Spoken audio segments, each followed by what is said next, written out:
Monsieur le Président de l'Assemblée nationale, Monsieur le ministre de la Justice, Monsieur le ministre en charge du travail et des relations avec les assemblées, chers honorables collègues députés, chers confrères aussi de la presse, maa ngi sant yàlla bu baax ci moom mi ñu defal tawfeex tànnuñu ci sénégalais yi nga xamante ni ñoom ñoo leen di représenter dans cette auguste assemblée.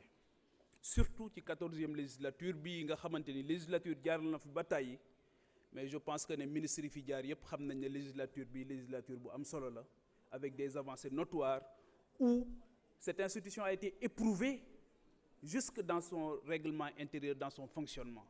Donc on n'a pas à raser les murs, soyez fiers du travail que vous avez effectué dans cette Assemblée nationale. Li nga xamante ni moom laa bëgg a wax monsieur le ministre de la Justice mooy il est temps que ñu stabiliser définitivement nos institutions. Je pense que waruñu supprimer, le président Diomaye Faye n'a pas le droit de faire comme les autres. Soo ñëwee supprimer pour supprimer. Dañu war a stabiliser définitivement les institutions pour mettre leen au service du développement économique et social du Sénégal. Je pense que le grand chantier de tous les candidats, de tous les prétendants à la magistrature suprême, c'était la réconciliation. La réconciliation des Sénégalais d'abord, mais la réconciliation ci Sénégalais yi ak institutions yi. Et je pense qu'il faut que la confiance revenir au cœur entre les institutions et les Sénégalais. Beneen bi mooy man Papa Djibril Fall ñëwuma fii pour nekk ventriloque wala caisse de résonance d'aucune institution. Aujourd'hui tey jii les députés sont les porte-parole et les communicants du Conseil économique et social et environnemental et du Haut Conseil des collectivités territoriales. Si ces institutions faisaient correctement leur travail, je pense que tey du ñu taxaw fii di leen waxal parce que ñoom ñooy défendre seen bopp auprès des populations. Le problème, c'est pas les institutions. Une institution n'est pas bonne ou mauvaise en soi. Tout dépend de l'usage, tout dépend de la composition.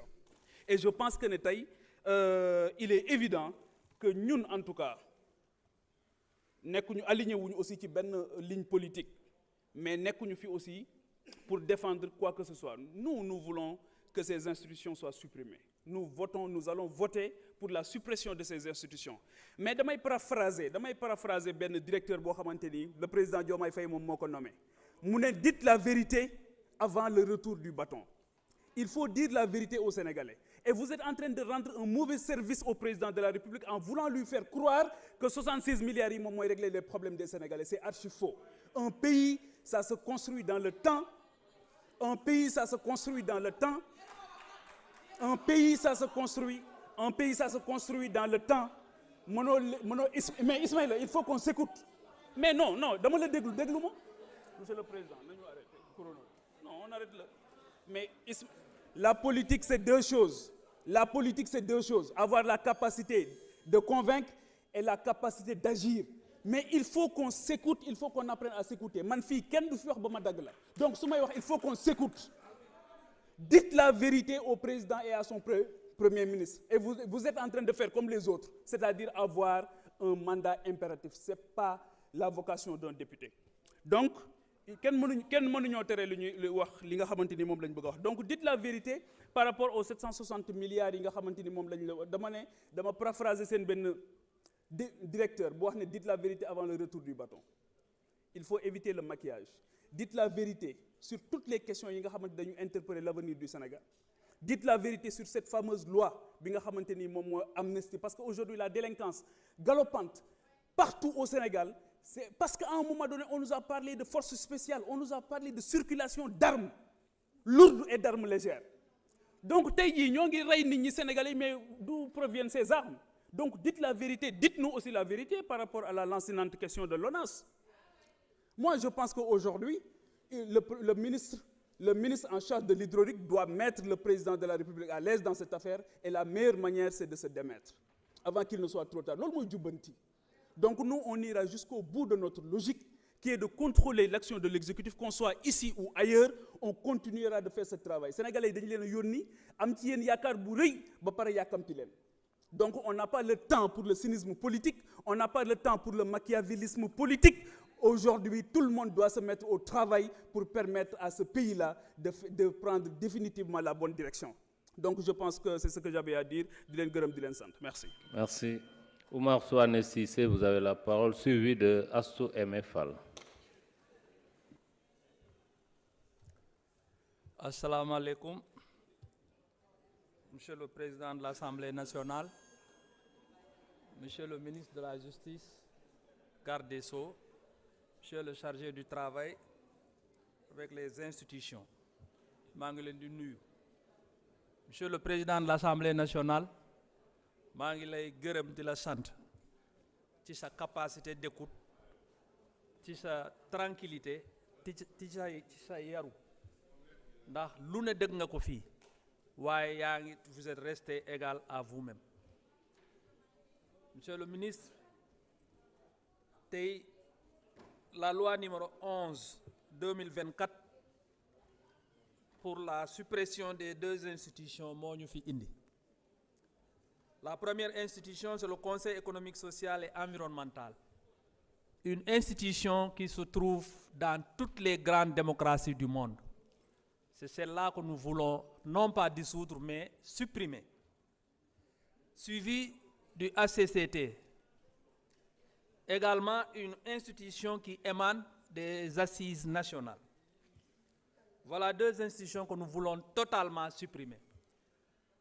Monsieur le ministre, si le projet était venu avec un programme spécial pour non seulement les 270 familles qui seront sevrées, c'est-à-dire la somme des 2 institutions, mais également il y a le planton, il y a l'administration de ces institutions, il y a les chauffeurs de ces institutions.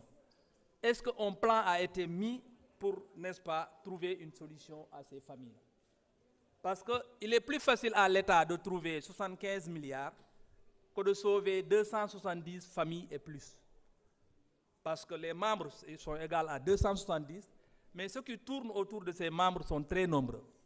Les chauffeurs de ces administrations, les administrations de braves hommes, femmes qui travaillent là-bas, des gardiens, des plantons, ils sont tous là-bas, ils vont tous être supprimés, effacés avec les 2 institutions. Monsieur le ministre, donc je crois qu'il faudra revoir. C'est pourquoi, en pensant à ces familles, en pensant à l'ensemble de tous ceux qui travaillent dans ces 2 institutions, je ne pourrai pas voter cette loi. Donc, raison pour laquelle je crois que la loi ne sera pas votée s'il reste que moi seul. Et je demande à tout le monde de faire de même, si possible. Monsieur le ministre,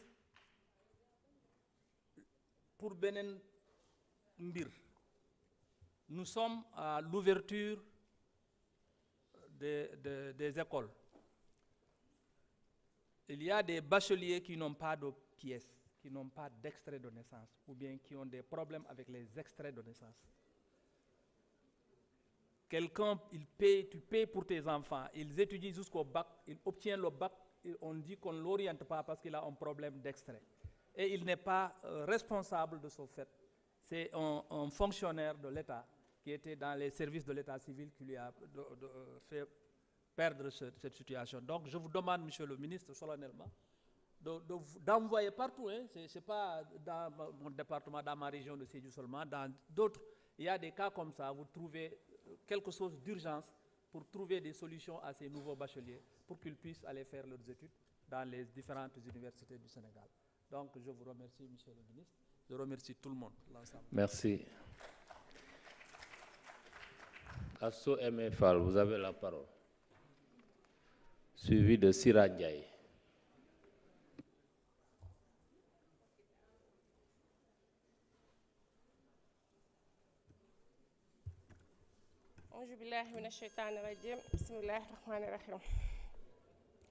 Merci, monsieur le président, maa ngi leen nuyu. Monsieur les ministres, maa ngi leen di nuyu. Ministre de la Justice, garde des Sceaux, ministre du Travail, de l'Emploi et des Relations avec les institutions. Di nuyu aussi seen ay collaborateurs. Di nuyu sama collègues députés yi. Projet de loi bi nag li ma ciy wax du bëri parce que nag rationalisation suñ ko waxee ñépp a koy wax mais dafa am lu ma ci jaaxal li ma jaaxal mooy te nga nekk li nga xam ne tey yàgg na ma jaaxal mais peut-être occasion bi tey la pour ma laajte ko suñu institution yi nga xamante ni tey dañ leen di jël di leen politiser depuis nag indépendance ma bëgg a xam ndax ñun les politiques dañoo moom sénégalais yi ba nga xamante ni heure bu ku falu rek da ngay def la la neex ci institution wala nag institution yi dañoo war di toog nit ñi koy diriger di dem parce que nag loolu la ñu wax les institutions demeurent mais les hommes passent ba tax na li ma ciy wax mooy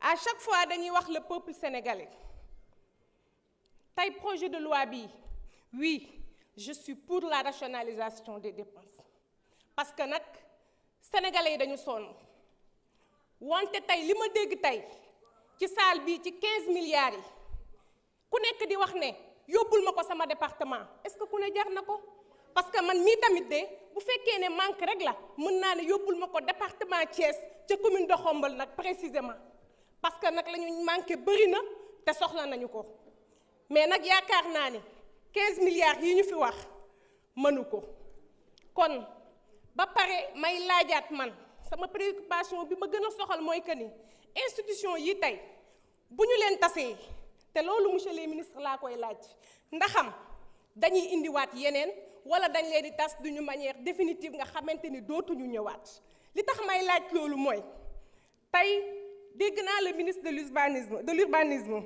monsieur Fofana mu ne le HCCT sera remplacé par 8 pôles ma ne nag 8 pôles yooyu noonu mu wax de moom la koy remplacer tey yaakaar naa ni boo créé dara dina am njiit dina am ñu fa nekk di fa liggéey donc dina am budget bu fay dugg est-ce que kon budget bi c'est pour le peuple sénégalais ou bien pour autre chose question la nag bu may laaj waaw léegi nag leneen li ci topp mooy bëggoon nañu état bii fi toog parce que nag olof dafay wax ne lépp lu nga xamante ni bëgg nga ko nit ki bëgg na ko te suñu borom dogalu ko du mën a am yàlla nag mooy fal te ku mu falit nit ñi dañ la koy nangul mais dama bëgg ñu xam ne peuple sénégalais bi dañoo mature te peuple sénégalais bii ñuy manipuler naan lii la non ce sont des lii loolu yépp mën na ñàkk parce que jàpp naa ni tey la réussite du président de la république Bassirou Diomaye Diakhar Faye mooy suñu réussite parce que nag doo nekk ci gaal ba pare di ñaan gaal gi diig mais nag des fois manipulation bi ak wax lu la neex bi dafay